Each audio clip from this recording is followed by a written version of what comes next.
Hello friends, welcome on my YouTube channel competitive पाठशाला में आप सभी लोगों का एक बार फिर से हार्दिक स्वागत है, अभिनंदन है। ये जो क्लास है आपके बिहार का भूगोल वाला है और बिहार के भूगोल में हमने सामान्य परिचय और बिहार की स्थिति दो टॉपिक क्लियर किया था। और आज हमें देखना है बिहार का भौतिक विभाजन। भौतिक विभाजन किस आधार पर और किस प्रकार से इसका हुआ है, ये देखने से पहले हम देखेंगे कि कल की क्लास तक हमने देखा था कि इस तरीके से अगर हम भारत को बांटें तो ये हमारा है पूरब और इधर है पश्चिम, इधर है उत्तर और इधर था दक्षिण। और भारत मौजूद है यहाँ पर सॉरी बिहार मौजूद है यहाँ पर। इस तरीके से बिहार की स्थिति हो गई पूर्व और उत्तर, यानी उत्तर और पूर्व में कौन सा स्थित है, बिहार स्थित है, इसकी स्थिति है। जब बिहार की स्थिति हमने देखा तो बिहार का अक्षांशीय विस्तार और देशांतरीय विस्तार, अक्षांशीय विस्तार 24 डिग्री से स्टार्ट होकर के 27 डिग्री तक जाती है।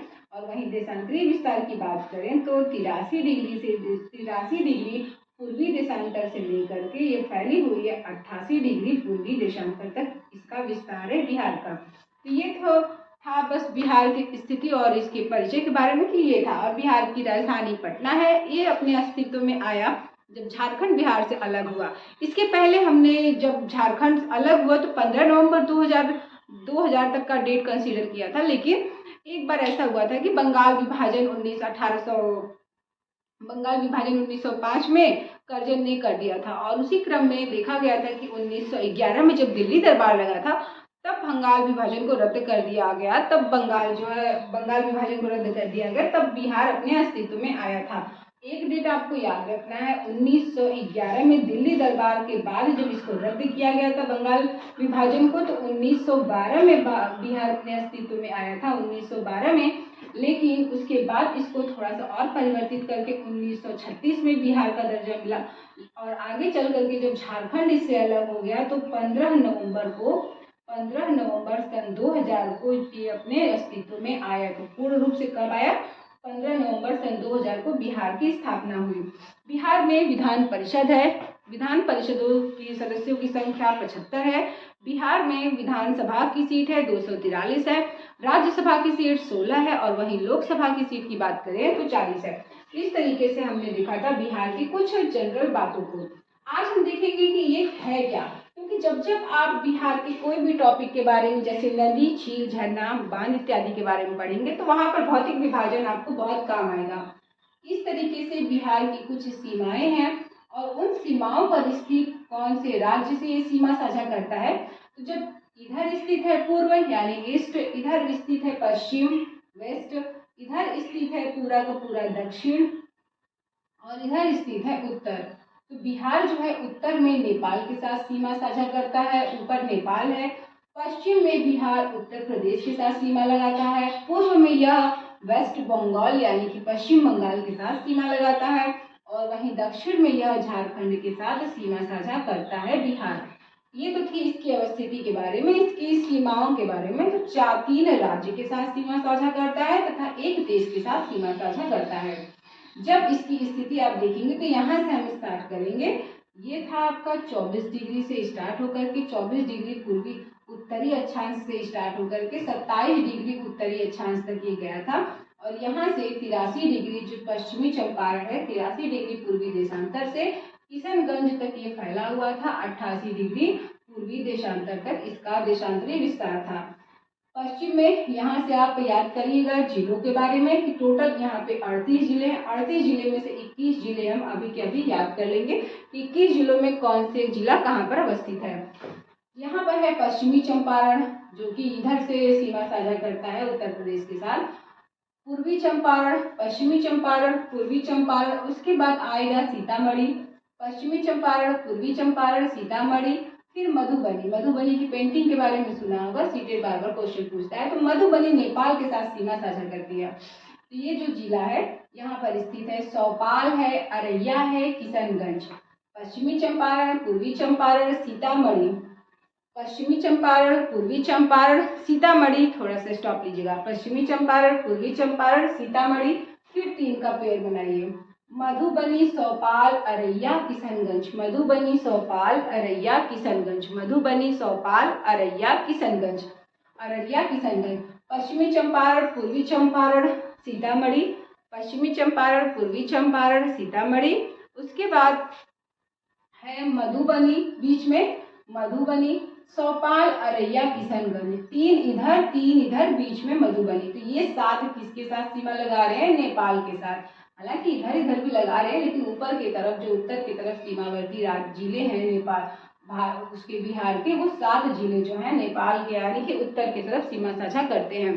पश्चिमी चंपारण, पूर्वी चंपारण, सीतामढ़ी, ब्रेक लेंगे मधुबनी पे, आगे चलेंगे मधुबनी के बाद आपका आएगा अररिया, चौपाल, अररिया, किशनगंज। तो ये 7 ऊपर की तरफ। थोड़ा सा नीचे आइएगा, पूर्णिया, कटिहार, पूर्णिया, कटिहार, भागलपुर, पूर्णिया, कटिहार, भागलपुर, बांका, जमुई, नवादा, गया, औरंगाबाद, कैमूर, और थोड़ा सा इधर लगाता है झारखंड के साथ रोहतास।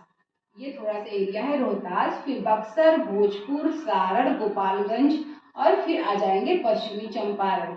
इस तरीके से है पश्चिमी चंपारण, पूर्वी चंपारण, सीतामढ़ी, मधुबनी, चौपाल, अररिया, किशनगंज, पूर्णिया, कटिहार, भागलपुर, बांका, जमुई, नवादा, गया, औरंगाबाद, रोहतास, कैमूर, बक्सर, भोजपुर, सारण, गोपालगंज। तो ये इतने हैं। और यहाँ से है बिहार की राजधानी पटना, जो कि नालंदा के साथ सीमा लगाती है, जहानाबाद के साथ सीमा लगाती है, बक्सर के साथ सीमा लगाती है, भोजपुर के साथ सीमा लगाती है, और इधर सारण के साथ सीमा लगाती है। ये रही पटना की अवस्थिति। और यहाँ से गुजरेगी गंगा नदी आपकी इस तरीके से पटना से होते हुए। फिर से देखिएगा, ऊपर का तो याद ही हो जाएगा, पश्चिमी चंपारण, पूर्वी चंपारण, सीतामढ़ी, ब्रेक लेंगे मधुबनी पर, आगे बढ़ेंगी चौपाल, अररिया और किशनगंज, फिर आएंगे पूर्णिया, कटिहार, भागलपुर, बांका, जमुई, पूर्णिया, कटिहार, भागलपुर, बांका, जमुई, नवादा, फिर आएंगे गया, औरंगाबाद, रोहतास, कैमूर, बक्सर, भोजपुर, सारण, गोपालगंज। इस तरीके से इसको याद रखना है। 4 बार 6 बार रिपीट करते रहिएगा, आपको डिस्ट्रिक्ट जो है याद हो जाएगा। कैसे कि नवादा के साथ सीमा कौन साझा करता है, जमुई के साथ क्या नवादा गया के साथ सीमा साझा करता है, नालंदा किसके साथ सीमा साझा करता है। फिलहाल जो बॉर्डर पे हैं उनको तो हम पढ़ सकते हैं कि कैमूर नेपाल के साथ सीमा साझा करता है। तो मैप अगर आपको पता रहेगी तो आप तुक्का भी मारोगे तब भी देखोगे कि कैमूर तो नेपाल तो वहाँ है, कैमूर यहाँ है, मतलब कैमूर किसके साथ सीमा साझा करेगा? झारखंड के साथ सीमा साझा करेगा, थोड़ा बहुत उत्तर प्रदेश के साथ सीमा साझा करेगा। इधर का क्षेत्र बक्सर उत्तर प्रदेश के साथ, भोजपुर उत्तर प्रदेश के साथ, सारण उत्तर प्रदेश, गोपालगंज उत्तर प्रदेश, पश्चिमी चंपारण उत्तर प्रदेश तथा नेपाल दोनों के साथ। तो ये तो इसकी अवस्थिति है।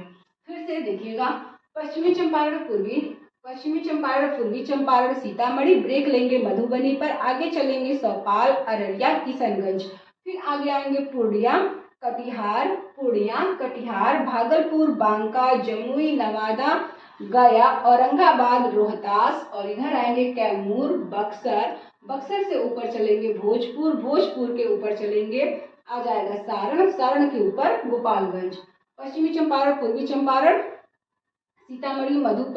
सीतामढ़ी, पश्चिमी चंपारण, पूर्वी चंपारण, सीतामढ़ी, ब्रेक लेंगे मधुबनी पर, आगे चलेंगे चौपाल, अररिया, किशनगंज, नीचे आएंगे पूर्णिया के नीचे कटिहार के बगल में आपका स्थित है, कटिहार के बाद है भागलपुर, बांका, जमुई के बगल में नवादा के बगल में गया के बगल में औरंगाबाद के बाद रोहतास के बाद कैमूर से ऊपर हम अगर जाएंगे तो बक्सर से ऊपर जाएंगे भागलपुर, बक्सर से ऊपर जाएंगे तो भोजपुर से ऊपर सारण, और सारण के बाद गोपालगंज। तो ये आपके 21 और ये एक है पटना। तो टोटल आपके 22 डिस्ट्रिक्ट याद हो गए 38 डिस्ट्रिक्ट में से। 38 में से 22 डिस्ट्रिक्ट की आपको स्थिति पता चल गई कि कौन सी कहाँ पर स्थित है। कौन सी, गंगा नदी के उत्तर में कौन सा जिला है, गंगा नदी के दक्षिण में कौन सा जिला है, ये भी आपको पता चल गया। एक बार फिर से रिवीजन करिएगा। हालांकि मैं बार बार रिवीजन इसलिए करवा रही हूँ क्योंकि आपको हर एक जिले की स्थिति पता होनी चाहिए। अगर मेन पूरी जिले की स्थिति नहीं पता है तो कम से कम जो बॉर्डर पे जिले हैं उनकी स्थिति तो आपको पता ही होनी चाहिए। एक बार फिर से बिहार के 38 जिले में से हम 22 जिले की स्थिति को पता करेंगे। ऊपर से स्टार्ट करेंगे। इधर है हमारा पश्चिमी चंपारण, पूर्वी चंपारण और पश्चिमी चंपारण, पूर्वी चंपारण, सीतामढ़ी, ब्रेक लेंगे मधुबनी पर, फिर चलेंगे चौपाल, अररिया, किशनगंज, 7 हो गए ऊपर, पश्चिमी चंपारण, पूर्वी चंपारण, सीतामढ़ी, ब्रेक लेंगे मधुबनी पर, फिर आएंगे सौपाल, अररिया, किशनगंज, नीचे आएंगे पूर्णिया, कटिहार, भागलपुर, भागलपुर के ठीक नीचे आएंगे आपका है जमुई, बांका के नीचे जमुई के बगल में नवादा के बगल में आएंगे तो आएगा नवादा के बगल में गया को बोध गया के भी नाम से जानते हैं, तो गया के बाद है आपका औरंगाबाद से के निकट ही थोड़ा सा सीमा साझा करता है रोहतास के बाद कैमूर से ऊपर जाएंगे बक्सर के ऊपर जाएंगे भोजपुर के ऊपर जब जाएंगे तो आएगा सारण, और सारण के बगल में है ठीक गोपालगंज, और ये रहा बीच में पटना। ये रही बिहार के 22 राज्यों की स्थिति। आपको भी ऐसे ही याद रखना, एक बार फिर से करेंगे लेकिन लास्ट में, तब तक आप इनको याद करते रहिएगा इसी तरीके से। अब बात करते हैं कि इसका भौतिक विभाजन किस प्रकार से हुआ है बिहार का।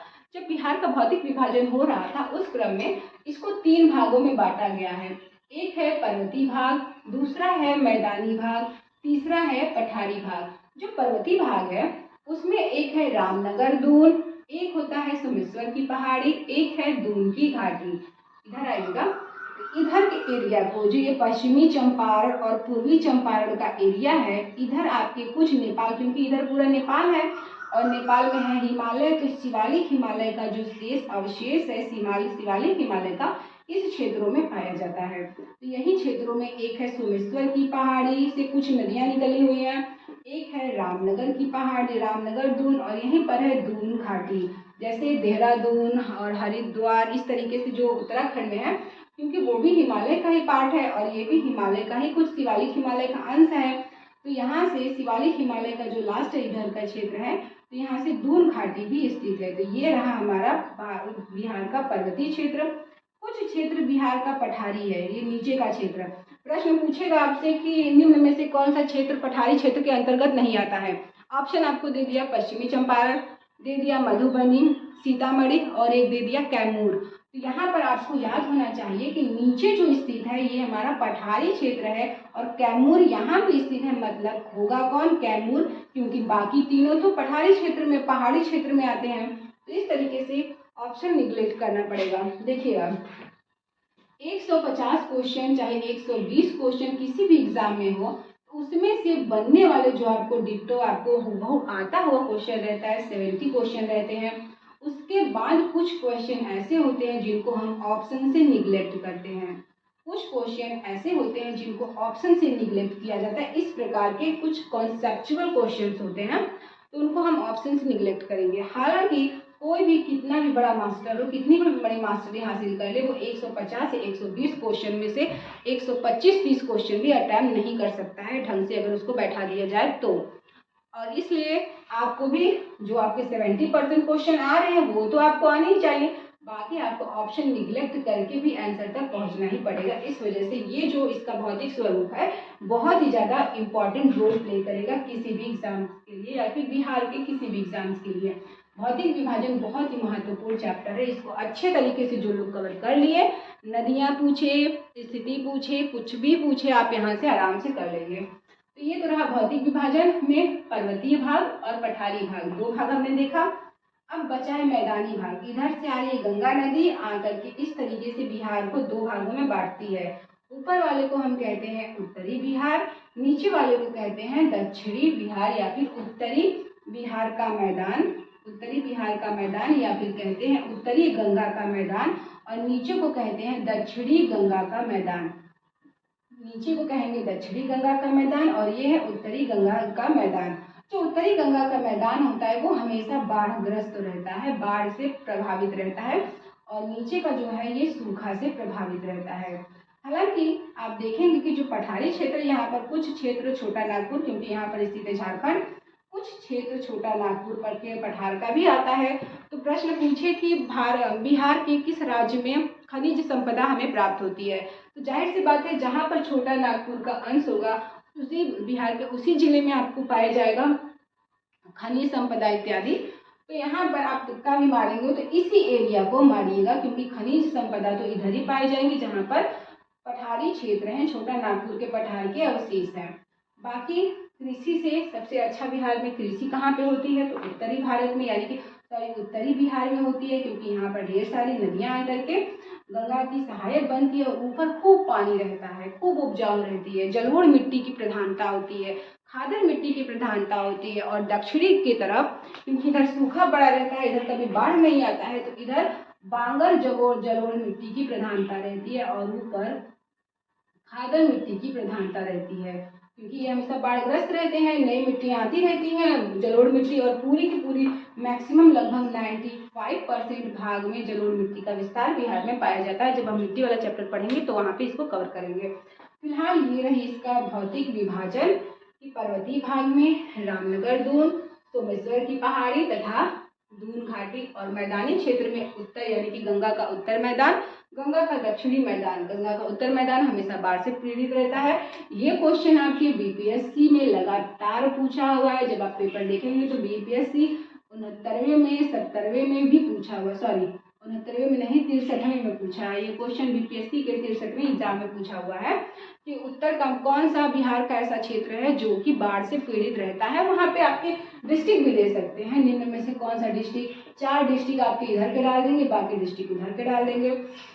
एक बार फिर से भौतिक विभाजन, पर्वतीय भाग, मैदानी भाग, पठारी भाग, रामनगर दून, सोमेश्वर की पहाड़ी, दून घाटी, ये सभी इस एरिया में पाए जाएंगे, शिवालिक हिमालय की सबसे दक्षिण में।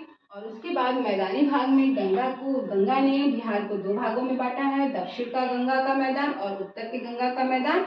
आगे चलेंगे पठारी क्षेत्र। पठारी क्षेत्र यहाँ पर स्थित है, बिहार के सबसे दक्षिण में स्थित है। छोटा नागपुर के पठार के अवशेष भी और खनिज इत्यादि यहीं से प्राप्त होते हैं। तो ये रहा भौतिक विभाजन। एक बार फिर से बिहार का जो 21-22 जिला मैंने बताया उसको फिर से कवर करिएगा।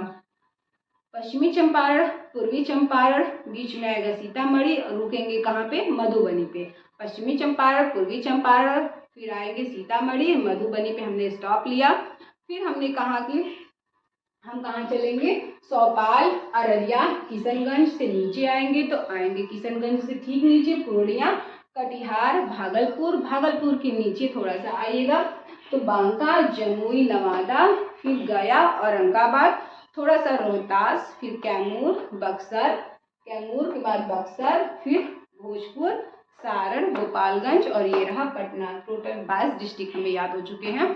बचे हुए डिस्ट्रिक्ट जो हैं, अगर आप 38 में से 22 को निकाल दीजिए तो आपके पास केवल 16 डिस्ट्रिक्ट आपको नहीं पता है, बाकी आपको 22 डिस्ट्रिक्ट पता हो गया है। लगभग आपने 60% तक डिस्ट्रिक्ट को कवर कर लिया है। तो इसी तरीके से आप भी कवर करेंगे।